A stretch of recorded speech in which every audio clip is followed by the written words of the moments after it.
Hello everybody, I Urvi Yadav from Canals Academy. Here we are with one of the new, easy and as well as interesting topic, that is solid state. First chapter of your 12th standard chemistry. It requires some of the basics, it includes some of the basics and some of the assumption things over here we will see. इसमें क्या क्या assume करके समझना है, क्या इस chapter में है, पहले नेम जैसे सजेस्ट कर रहा है सॉलिड स्टेट. हमारे पास जो है स्टेट्स ऑफ मैटर होते हैं. Eight normal room temperature pressure पे हमारे पास सिर्फ और सिर्फ 3 स्टेट्स ऑफ मैटर होते हैं, that is solid, liquid and gas. अभी जिसमें से लिक्विड और गैस के बारे में हमने ऑलरेडी 11th स्टैंडर्ड में जो था पढ़ लिया है. कौन सा चैप्टर है जरा याद दिलाए जिसमें आपने गैसेस और लिक्विड के बारे में पढ़ा था, याद कर लीजिए. जिसमें अभी सॉलिड के बारे में हम लोग 12th स्टैंडर्ड में पढ़ेंगे. तो लिक्विड गैस हमने ऑलरेडी पढ़ लिया हुआ था, सॉलिड के बारे में भी हम पढ़ेंगे. सॉलिड की कुछ कैरेक्टरिस्टिक है जो हमें ऑलरेडी पता है, जनरल कैरेक्टरिस्टिक ऑफ सॉलिड जो ऑलरेडी पता है हमें कि उनके पास डेफिनेट मास, वॉल्यूम, शेप होता है. इंटरमॉलिक्यूलर डिस्टेंस जो होता है दो एटम के बीच का as compare to liquid and gas बहुत ही कम होता है, मतलब एटम्स बहुत ही पास पास में होते हैं. पास में होते हैं क्योंकि उनके बीच का फोर्स ऑफ अट्रैक्शन बहुत ही ज्यादा होता है. The constituent particle atom are fixed position, एक ही पोजीशन में वो मूव नहीं कर सकते, बस कॉम्पैक्टली अरेंज्ड है. दे आर इनकम्प्रेसिबल, मतलब हम उसको कंप्रेस नहीं कर सकते. ये सॉलिड की कैरेक्टरिस्टिक है. बहुत सारी सॉलिड की कैरेक्टरिस्टिक है जो हमने ऑलरेडी पढ़ी हुई है. तो हमारी इस चैप्टर में यही सॉलिड की प्रॉपर्टीज में सॉलिड में और क्या पढ़ना है वो हम देखेंगे. Just only one thing you need to understand over here, एक थिंग आपको इसमें ध्यान देना है कि इसमें जो सॉलिड के एटम्स होंगे इसको हम स्फीयर बोलेंगे या फिर पार्टिकल बोलेंगे. एटम सॉलिड के जो पार्टिकल्स होंगे, एटम्स होंगे, ठीक है, इसको हम पार्टिकल वर्ड, एटम वर्ड ना इस्तेमाल करते हुए पार्टिकल वर्ड का इस्तेमाल करेंगे. वो आपको एक बात याद रखनी पड़ेगी. तो सबसे पहले हेडिंग दीजिए, solid are classified into 2 types. 2 type में सॉलिड क्लासिफाई होते हैं, एक क्रिस्टलाइन सॉलिड, दूसरा अमॉर्फस सॉलिड. तो अभी इसमें क्रिस्टलाइन और अमॉर्फस में सॉलिड को कैसे क्लासिफाई किया जाता है उसके पहले बेस समझ लेते हैं. ऐसा क्यों करते हैं वो लोग?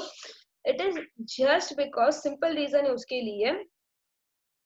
लिए सिंपल रीजन है, solid are classified into crystalline और amorphous on the basis of nature of order of present of arrangement of their constituent particle. As I said, particle आप word कब इस्तेमाल करोगे? जब आपके सामने जो होगा एटम को हम पार्टिकल का नाम देंगे. तो एटम्स जो है, इन शॉर्ट पार्टिकल्स जो है वो कैसे अरेंज्ड है, कॉम्पैक्टली अरेंज्ड है, रेगुलरली अरेंज्ड है या कैसे अरेंज्ड है. इन शॉर्ट अरेंजमेंट के हिसाब से उन्होंने सॉलिड को 2 में क्लासिफाई किया है. एक क्रिस्टलाइन में डिवाइड किया, दूसरा अमॉर्फस में डिवाइड किया हुआ है. अभी क्रिस्टलाइन क्यों, ऐसे वर्ड सजेस्ट क्रिस्टलाइन मतलब क्रिस्टल से बना हुआ. तो अभी क्रिस्टल से कैसे होगा बना? तो क्रिस्टलाइन सॉलिड जो है उनमें डेफिनेट ज्योमेट्रिकल शेप होता है, डेफिनेट कैरेक्टरिस्टिक शेप होता है क्रिस्टलाइन में. उनके जो अरेंजमेंट ऑफ पार्टिकल्स होते हैं, atoms, molecules, ion, is ordered. अभी आप बोलोगे ऑर्डर का मतलब कि ऑर्डर वर्ड बहुत ही डिफरेंट मीनिंग लेके आ सकता है. ऑर्डर मतलब कंप्लीट स्ट्रक्चर जो होगा, कंप्लीट स्ट्रक्चर में सारे के सारे atoms, ions, molecules, that is particles जो होंगे कंप्लीटली ऑर्डर होंगे, वो कुछ गड़बड़ नहीं करेंगे. वो कैसे, एक डायग्राम से भी समझते हैं. अभी के लिए क्रिस्टलाइन का सिंपल मतलब है कि जो भी पार्टिकल्स होंगे वो परफेक्टली ऑर्डर्ड होंगे, पूरे स्ट्रक्चर में परफेक्टली ऑर्डर्ड होंगे. ठीक है, तो भी ध्यान दे देते हैं इसमें ही नेक्स्ट टॉपिक के ऊपर, दैट इज अमॉर्फस सॉलिड के ऊपर. तो अमॉर्फस सॉलिड क्या है? Consist of a particle of the irregular shape. मतलब इसमें जो भी पार्टिकल्स होंगे उनका शेप होगा इरेगुलर होगा, क्रिस्टलाइन में डेफिनाइट था.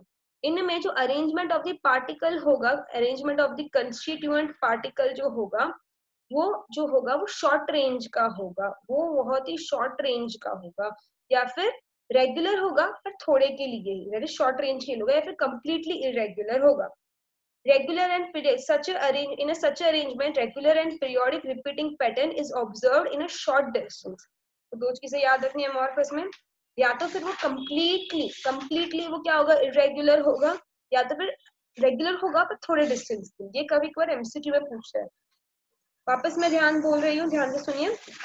ये वाला डायग्राम देखिए, ये वाला डायग्राम देखिए, आप इसमें से क्या देख पा रहे हो? इसमें से हमने देख पा रहे हो कि सारे के सारे जो स्ट्रक्चर्स इसमें लिखे हुए हैं वो सारे के सारे कंप्लीटली ऑर्डर्ड में लिखे हुए हैं, कंप्लीट ऑर्डर्ड में। देखो ये वाला स्ट्रक्चर है, फिर उसके बाद ये वाला सारे कंप्लीटली ऑर्डर्ड में है। तो ये किसका कहलाया जाएगा? ये कहलाया जाएगा क्रिस्टलाइन का। ये किसका कहलाया जाएगा? क्रिस्टलाइन का। पर अगर मैं ऑप्शन बी के बारे में, डायग्राम बी के बारे में बोल रही हूँ, तो देखो इसमें रेगुलरिटी थोड़े तक है या फिर कंप्लीट इरेगुलर है, आप ऐसा बोल सकते हो। अगर देखो मैंने अगर आपको इधर तक ही डायग्राम दिया हुआ है तो बोलोगे रेगुलरिटी थोड़े तक दिख रही है मुझे, फिर वापस वो इरेगुलर हो जा रहा है। तो वापस मैं रिपीट कर रही हूँ, crystalline, definite shape, geometry, regular order arrangement, amorphous, irregular shape geometry, या फिर अरेंजमेंट होगा रेगुलर तो भी थोड़े थोड़े डिस्टेंस के लिए ही होगा। ठीक है, तो ये था basic thing about crystalline amorphous. Crystalline amorphous, as I said, solid is classified into two, crystalline amorphous. वो किसके बेसिस पे है वो मैंने बता दिया। अभी हमारे आसपास जो भी सॉलिड है, अगर हम उनको ध्यान से देखें तो हम उनको क्रिस्टलाइन और अमॉर्फस में डिवाइड कर सकते हैं। कैसे डिवाइड कर सकते हैं? आप अगर जनरल कैरेक्टरिस्टिक पहले बता देती हूँ, अगर मैं क्रिस्टलाइन को काटती हूँ, बीच में से काट रही हूँ मैं बीच में से, तो उसमें जो एज होता है ना, एज सरफेस जो होता है वो थोड़ा शाइनी होता है, चमकीला होता है। तो उसमें जो होता है शाइन करता है क्रिस्टलाइन में। अमॉर्फस में शार्प एज नहीं होता और वो शाइन भी इतना ज्यादा नहीं करता। तो crystalline sharp edge, amorphous no sharp edge. दूसरा क्या फर्क हो सकता है? कहने से क्रिस्टलाइन जो होता है शार्प मेल्टिंग बॉइलिंग पॉइंट हो सकता है। क्यों? बिकॉज सारे के सारे एटम्स जो होता है वो कंप्लीटली अरेंज्ड होते हैं, तो उनको तोड़ने के लिए हमें सेम अमाउंट ऑफ एनर्जी लगेगी सारे को ब्रेक डाउन करने के लिए। तो अमॉर क्रिस्टलाइन जो होता है दे show sharp melting boiling point, जबकि उसके कंपैरिजन में अमॉर्फस जो होता है वो रेंज में बताता है, रेंज में। क्यों? बिकॉज इरेगुलर अरेंजमेंट है, एक जगह क्लस्टर ज्यादा है, एक जगह क्लस्टर कम है, तो इरेगुलर टेम्परेचर दिखाएगा ब्रेक डाउन के लिए। तो उसी अमॉर्फस, उसी जो होता है उसी को हम हेल्प करके अमॉर्फस सॉलिड को हम वेरियस शेप में बना सकते हैं। तो कहना है उसका सिंपल एग्जांपल मैं ग्लास का ले सकती हूँ। By the way glass is a perfect example of amorphous solid. Glass का मेल्टिंग पॉइंट जो होता है बहुत ही वेरिएबल होता है, वेरिएबल होता है। तो ग्लास के जो पार्टिकल्स है मैं उसको मेल्ट करके उसके डिफरेंट डिफरेंट शेप में उसको बना सकती हूँ। देखो भाई उसको डिफरेंट डिफरेंट शेप में उसको बना सकती हूँ। हीटिंग दे बिकम क्रिस्टलाइन, ऐसा रेयर केस होता है, जबकि टेक्स्ट बुक का पार्ट नहीं है, जो पार्ट है सेकंड पॉइंट में एक्स्ट्रा पढ़ा रही हूँ आपको। उन्होंने ऐसा बोला है कि आप अगर अमॉर्फस सॉलिड को एक्सट्रीमली हीट करोगे वो थोड़ा बहुत क्रिस्टलाइन स्ट्रक्चर दिखा सकता है। वो एज आई सेड वो एक्स्ट्रा पार्ट है, नहीं करोगे फिर भी चलेगा। तो वापस मैं बोल रही हूँ क्रिस्टलाइन सॉलिड्स होते हैं दे show sharp melting boiling point. Amorphous वाले जो होते हैं वो थोड़ा इरेगुलर मेल्टिंग बॉइलिंग पॉइंट दिखाते हैं। तो उससे मुझे दूसरा पॉइंट समझ में आया, जब हमने 11th में ग्लास के बारे में पढ़ा था, that is states of matter topic का, जिसमें हम लिक्विड और गैस के बारे में पढ़ा था। तो उसमें सबसे लास्ट पेज, चैप्टर का जो लास्ट पेज था, तो विस्कोसिटी के बारे में था, अगर कुछ याद आ रहा है तो उसमें एमसीक्यू था कि dash is a highly viscous substance. तो आपने उसमें लिखा था कि glass is a highly viscous substance. वो इतना विस्कस है कि भाई एट रूम टेम्परेचर प्रेशर हमें वो सॉलिड दिखाई देता है। ठीक है, तो मतलब कि माय नेक्स्ट पॉइंट इज कि अमॉर्फस सॉलिड एग्जांपल ग्लास। ठीक है, amorphous solids are super cooled liquid या फिर सुपर कूल्ड लिक्विड या फिर सूडो सॉलिड, नकली वाले सॉलिड है। ठीक है, तो ये जो था सॉलिड है पर थोड़े नकली वाले। ऐसा क्यों? Because at room temperature pressure वो सॉलिड कैरेक्टर दिखाते हैं पर वो एक्चुअली होते हैं लिक्विड में। Glass is a highly viscous liquid. चलो अभी नेक्स्ट हम बात करते हैं crystalline solids are anisotropic in nature. ये इंपॉर्टेंट है, बोर्ड एग्जाम में ये एनआइसोट्रॉपी के बारे में डेफिनेशन पूछा गया है। बोर्ड एग्जाम में ये एनआइसोट्रॉपी के बारे में डेफिनेशन पूछा गया है। तो एवरीबडी प्लीज ये एनआइसोट्रॉपी क्या है पहले वो समझ लेते हैं। पहले याद रखो क्रिस्टलाइन जो सॉलिड्स होते हैं वो ही सिर्फ एनआइसोट्रॉपी दिखाते हैं। मैं आपको ये सारे के डिस्टिंग्विश जो टेबल है वो आपको दिखा दूंगी, पर अभी के लिए क्रिस्टलाइन सॉलिड शोज एनाइसोट्रोपी। एनाइसोट्रोपी मतलब क्या, पहले वो समझते हैं इस डायग्राम से। इस डायग्राम से समझने का ट्राई करते हैं। ये डायग्राम आपको अपनी टेक्स्ट बुक में भी मिल जाएगा, डायग्राम आपको अपनी टेक्स्ट बुक में भी मिल जाएगा। ये डायग्राम में क्या है, मेरे पास दो टाइप के पार्टिकल है, एक तो जो मैंने रेड में लिखे हुए हैं और एक जो मैंने ब्लू में लिखे हुए हैं। If you can see over here के जो पार्टिकल्स की जो सारे के सारी अरेंजमेंट है, वो सारे के सारी अरेंजमेंट फिक्स्ड है, पहले रेड है फिर ब्लू है, रेड है ब्लू है, मतलब अरेंजमेंट फिक्स्ड है। ये क्रिस्टलाइन का एग्जांपल है। अभी मैंने वो अरेंजमेंट को जो है मेजर करने के लिए पहले मैंने लाइन लिया ए बी, मतलब कि उसको मैं जो है वो स्ट्रेट लाइन में मेजर कर रही हूँ, मैं उसको मेजर कर रही हूँ स्ट्रेट लाइन में। तो स्ट्रेट लाइन में जो भी मैं प्रॉपर्टीज मेजर करूंगी वो सेम आएगी, क्यों? बिकॉज सारे के सारे पार्टिकल स्ट्रेट लाइन में करूंगी तो सेम आएंगे, सारे के सारे blue blue blue, red red red, तो सारी की सारी प्रॉपर्टी सेम आएगी। पर अगर मैंने उसी को लाइन को प्लांट में किया हुआ है, फॉर एग्जाम्पल ये सीढ़ी को देखो, ये सीढ़ी को देखो, तो जब मैं वो प्रॉपर्टी को ऐसे मेजर कर रही हूँ तो सारी प्रॉपर्टी चेंज हो जाएगी, बिकॉज उसमें red particle, blue particle, red particle, blue particle, उस पार्टिकल अलग है, उनकी प्रॉपर्टीज अलग हो जाएगी, मतलब मेरी लाइन की प्रॉपर्टीज भी अलग हो जाएगी। तो what I'm trying to say over here is, what I'm trying to say over here कि जब मैं सीधा मेजर कर रही हूँ तो सीधा मेजर कर रही हूँ तो रेड पार्टिकल सेम लाइन में आ रहे हैं, प्रॉपर्टी सेम होगी, ब्लू पार्टिकल सारे सेम लाइन में आ रहे हैं, प्रॉपर्टी सेम होगी। पर जब मैं स्लांट कर रही हूँ तो रेड ब्लू सारे के सारे पार्टिकल्स अलग आ रहे हैं, प्रॉपर्टी भी बदल जाएगी। तो एनआइसोट्रोपी का मतलब है if I change the direction, physical property का जो वैल्यू होगा अगर वो चेंज हो जाएगा तो उस प्रॉपर्टी को आप एनआइसोट्रोपी बोलते हो। तो if the change in direction takes place, physical property also changes, this property is called as anisotropy, which is only going to be shown by crystalline solids because उसमें regular arrangement होता है, इसकी वजह से। जैसे मैंने इधर लिखा है कि arises from different arrangement of particle in a different direction, since the arrangement of the particle is different along the different direction, arrangement of the particle is different along the different direction, value of some physical property is found to be different along each direction, such a property is called as anisotropy।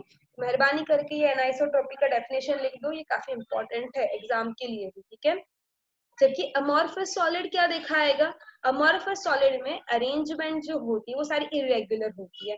भी arrangement irregular होगी तो property कैसे change होने वाली है, property तो change होगी ही नहीं, तो प्रॉपर्टी चेंज नहीं होगी, प्रॉपर्टी चेंज नहीं होगी, प्रॉपर्टी चेंज नहीं होगी, तो उसको हम बोलते हैं आइसोट्रोपिक इन नेचर। उसको हम क्या बोलेंगे, आइसोट्रोपिक इन नेचर। तो मैं वापस रिपीट कर रही हूँ, anisotropy change in direction, property changes, isotropic no changes observed, crystalline anisotropy, amorphous isotropic। अब इसको भी यही आगे थोड़ा एक बार और देख लेते हैं। एक डिस्टिंग्विश का टेबल है, इतने थोड़े बहुत पॉइंट्स हमने किए उसका डिस्टिंग्विश का, अभी हम थोड़ा और कर लेते हैं। तो ये मैंने डिस्टिंग्विश का टेबल आपके सामने रखा है, जो अगेन इंपॉर्टेंट क्वेश्चन हो जाएगा एग्जाम के लिए और टॉपिक को समझने के लिए भी।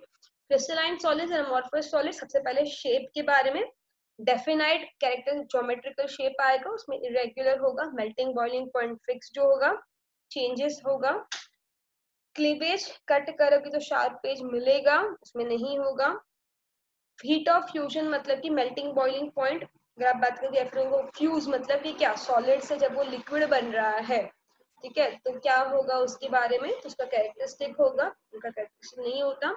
Crystalline only is going to show anisotropy, वो आइसोट्रोपी दिखाएंगे।